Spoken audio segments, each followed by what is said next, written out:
President Trump during the National Prayer Breakfast in February.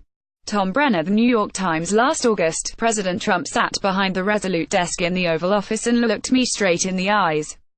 With a look of reflection and purposefulness, he discussed his upbringing and fondly recalled a vivid childhood memory from the 1950s watching Billy Graham sermons on television with his father.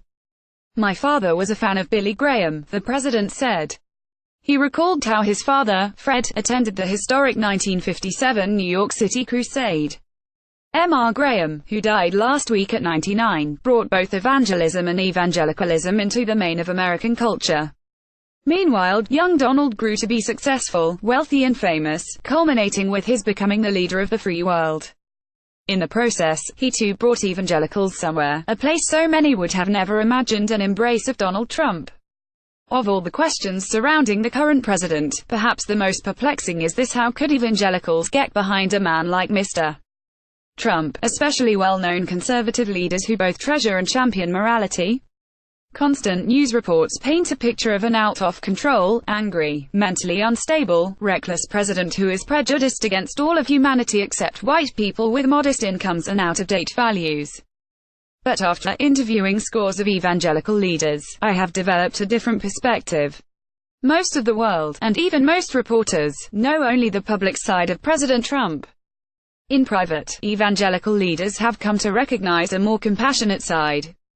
For example, Mr. Trump took a car ride with Mike Pence along with Billy Graham's son Franklin and Tony Perkins, a leading figure on the Christian right, during the Louisiana floods of 2016.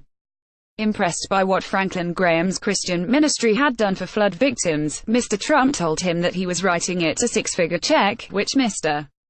Graham told him to send to Mr. Perkins's church. Both men were moved by his impulsive kindness, and a bond was formed. Another story involves Mr. Trump and the televangelist James Robison praying together inside an SUV on the airport tarmac in Panama City, Florida, during a campaign stop. When Mr. Trump exited the car, he gave Mr. Robison a hug, pulled him up against his chest firmly and said, "Man, I sure love you." A small gesture, perhaps, but heartfelt, real, and so unlike the caricature of the president most of us see. And practically every evangelical leader I interviewed has a similar story. Critics say that the Trump-evangelical relationship is transactional, that they support him to see their agenda carried out. In fact, evangelicals take the long view on Mr. Trump. They afford him grace when he doesn't deserve it. Few dispute that Mr. Trump may need a little more grace than others. But evangelicals truly do believe that all people are flawed, and yet Christ offers them grace. Shouldn't they do the same for the president? This is more than a biblical mandate. The Bible is replete with examples of flawed individuals being used to accomplish God's will.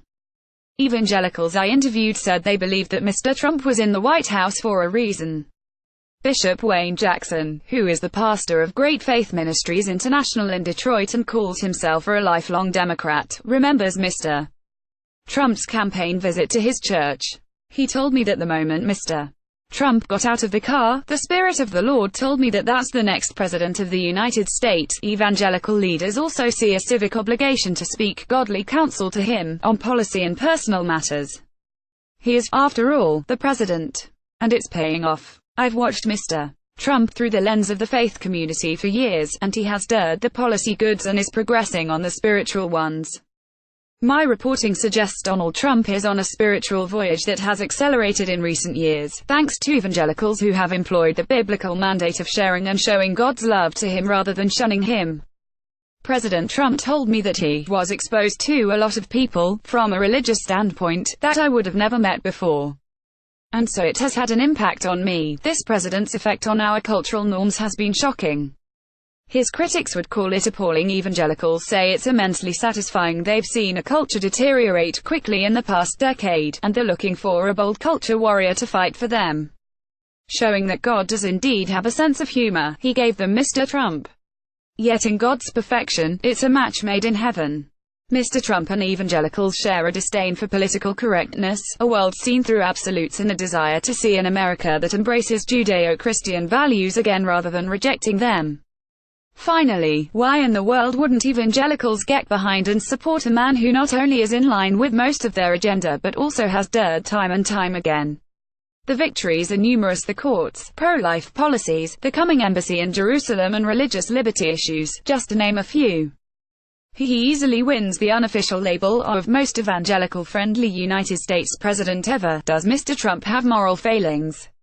Yes. Critics will suggest a hypocrisy coming from evangelical leaders who are quick to denounce the ethical failings of others who don't have an R next to their name. But the goal of evangelicals has always been winning the larger battle over control of the culture, not to get mired in the moral failings of each and every candidate. For evangelicals, voting in the macro is the moral thing to do, even if the candidate is morally flawed. Evangelicals have tried the moral candidate before. Jimmy Carter was once the evangelical candidate. How did that work out in the macro? George W. Bush was the evangelical candidate in 2000. He pushed traditional conservative policies, but he doesn't come close to Mr. Trump's courageous blunt strokes in defense of evangelicals. Evangelicals have found their man. It may seem mystifying to outsiders, but for someone like me, with a front row seat to an inside view, it makes perfect sense. Maybe they're taking their cue from Billy Graham, embracing presidents with moral failings rather than rejecting them.